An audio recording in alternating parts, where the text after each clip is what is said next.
السلام عليكم ورحمة الله وبركاته. إن الحمد لله نحمده ونصلي على رسوله الكريم. أعوذ بالله من الشيطان الرجيم. بسم الله الرحمن الرحيم. قل هو الله أحد الله الصمد لم يلد ولم يولد ولم يكن له كفوا أحد. رمضان کا یہ مبارک مہینہ جس کے آخری ایام ہم گزار رہے ہیں، یہ اب جدائی کے قریب ہے۔ قیامت کے دن یا تو یہ مہینہ آپ کا سفارشی بنے گا یا آپ کے خلاف شکایت کرے گا۔ اللہ سے دعا ہے اللہ اہل ایمان کا سفارشی بنائے، اس صیام و قیام کو قبول فرمائے اور ان بد نصیبوں میں ہمارا شمار نہ کرے جنہوں نے اس مبارک مہینے کو پانے کے باوجود رب کی رحمت سے اپنے گناہ نہ بخشوا سکے۔ اللہ مالک کی رحمت ہے کہ اللہ مالک نے اس مہینے کے اختتام پر پھر ایک عبادت اپنے بندوں پر فرض کی ہے، اور وہ غریبوں، یتیموں، بیواؤں، مساکین، فقراء، مسلمانوں کو اپنی خوشیوں میں شامل کرتے ہوئے صدقہ فطر ہے، جسے ہماری زبان میں آسان الفاظ میں فطرانہ کہہ دیا جاتا ہے۔ یہ مسلمانوں پر فرض ہے اور اس کا وقت عید کی نماز سے پہلے ہے۔ جس نے اس کو عید کی نماز سے پہلے نکالا تو اس نے یہ عمل خالق و مالک کی بارگاہ میں پیش کیا، اور جس نے عید کے بعد نکالا تو وہ عام صدقہ و خیرات کی طرح صدقہ و خیرات ہے۔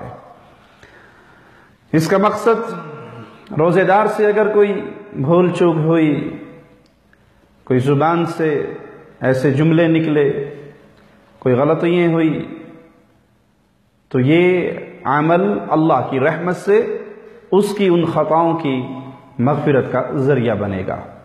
رسول اللہ صلی اللہ علیہ وسلم کا فرمان جو سیدنا ابن عباس رضی اللہ عنہما سے روایت ہے، فرماتے ہیں فرض رسول اللہ صلی اللہ علیہ وسلم زکاة الفطر طہرۃ للصائم۔ پیارے حبیب جناب محمد الرسول اللہ صلی اللہ علیہ وسلم نے اس زکاة فطر کو، اس فطرانے کو فرض قرار دیا، اور یہ روزے دار کے لیے پاکی کا ذریعہ ہے، بخشش کا ذریعہ ہے اس سے جو غلطیاں ہوئیں، جو خطائیں ہوئیں، اور مساکین کا کھانا ہے، فقراء کا کھانا ہے، فقراء کو اپنی خوشیوں میں شامل کرنے کا ذریعہ ہے۔ فمن اداها قبل الصلاة فهي زکاة مقبولہ، جس نے عید کی نماز سے پہلے اس کو ادا کیا تو اس نے تو اپنے وقت پہ قبول یہ عمل کیا اور اللہ اس کو قبول فرمائے، اور جس نے عید کی نماز کے بعد نکالا تو وہ عام صدقہ و خیرات کی طرح ہے۔ اس کی مقدار 1 صاع حدیث کے اندر ذکر ہوئی ہے، اور 1 صاع سے مراد تقریباً 3 کلو، پونے 3 کلو کے قریب کھانا بنتا ہے۔ جو انسان کھاتا ہے، جو اس کی عام غذا ہے، وہ اس کو نکالنی چاہیے۔ اور یہ تمام مسلمانوں کی طرف سے، کوئی عورت ہے، مرد ہے، بچہ ہے، بوڑھا ہے، غلام ہے، آزاد ہے، تمام مسلمانوں کو چاہیے کہ وہ اس عمل پر کاربند رہیں۔ ابن عمر سے روایت رضی اللہ عنہ فرماتے ہیں فرض رسول اللہ صلی اللہ علیہ وسلم زکاة الفطر صاعا من التمر او صاعا من الشعیر على العبد والحر والذکر والانثى والصغیر والکبیر من المسلمین، کہ اللہ کے نبی صلی اللہ علیہ وسلم نے اس کو فرض کیا مسلمانوں پر، عورت ہو یا مرد ہو، بچہ ہو یا بوڑھا ہو، آزاد ہو یا غلام ہو، تمام پر فرض ہے۔ اور جو خاندان کا سربراہ ہے اس کو چاہیے وہ اپنے گھر کی طرف سے، اپنی بیوی بچوں کی طرف سے، اور اگر وہ اپنے ملازمین کی طرف سے بھی نکال دیتا ہے تو یہ خیر ہے، یہ عمل کیجئے، فقراء کو اپنے ساتھ شامل کیجئے، ان کی دعائیں لیجئے، غریبوں کی دعائیں، فقیروں کی دعائیں انسان کو دنیا اور آخرت کے اندر بہت خیر حاصل کرنے کا ذریعہ ہوتی ہیں۔ رسول اللہ صلی اللہ علیہ وسلم کا فرمان ہے کہ اللہ تمہیں رزق دیتا ہے تمہارے فقراء کی وجہ سے، تمہارے کمزور لوگوں کی وجہ سے، ان کی دعاؤں کی وجہ سے اور ان کی نمازوں کی وجہ سے۔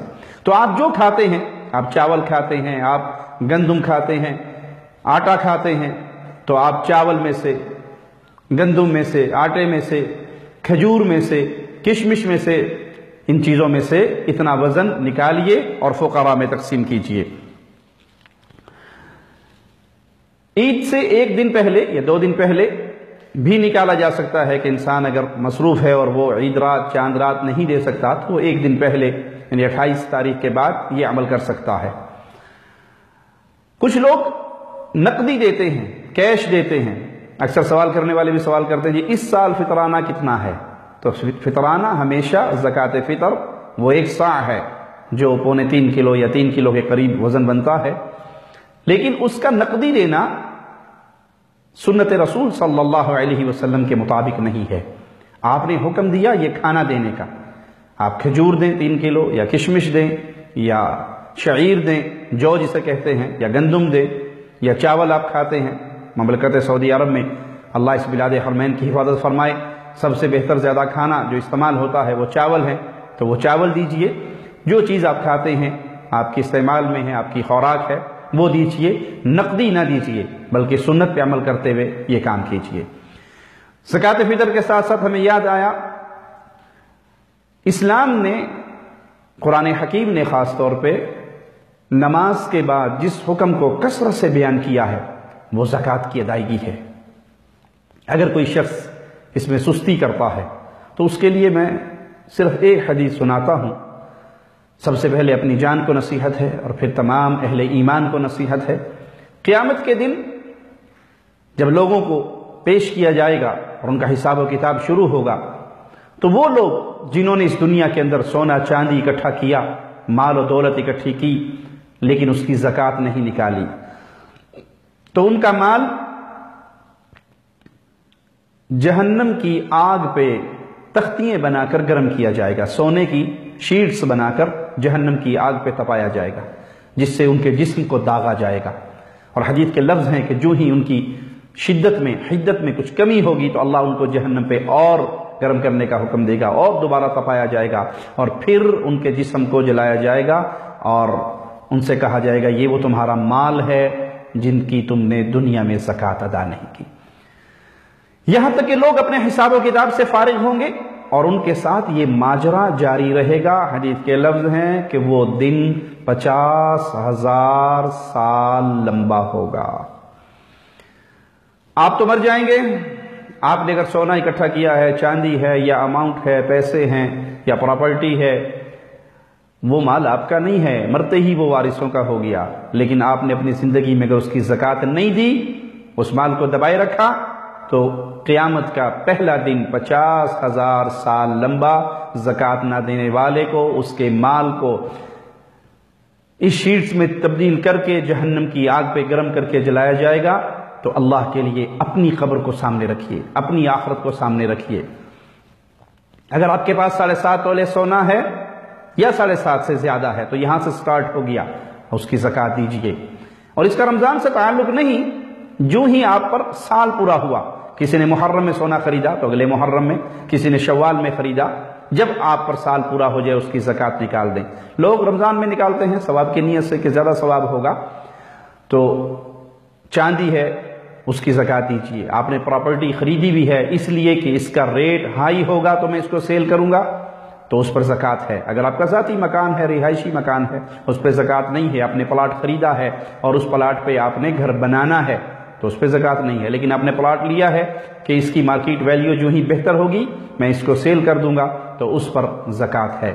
اس لیے اللہ سے ڈریں اور اللہ نے جو غریبوں، فقیروں، یتیموں، بیواؤں، مسکینوں، مسافروں کا حق رکھا ہے وہ ادا کیجئے، اور سب سے پہلے اپنی جان کو جہنم کی آگ سے بچائیے۔ قوا انفسکم واہلیکم نارا، اپنے آپ کو، اپنی فیملی کو، اپنی اولاد کو جہنم کی آگ سے بچائیے۔ وہاں قیامت کے دن کوئی کسی کے ساتھ، کوئی کسی کے کام آنے والا نہیں ہے، وہاں پہ کوئی کسی کو بچانے والا نہیں ہے۔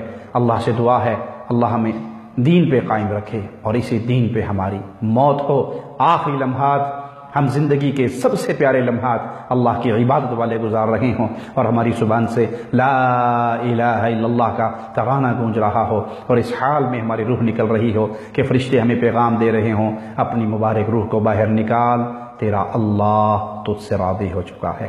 اقول قولی ھذا واستغفر اللہ لی ولکم ولسائر المسلمین فاستغفروہ انہ هو الغفور الرحیم۔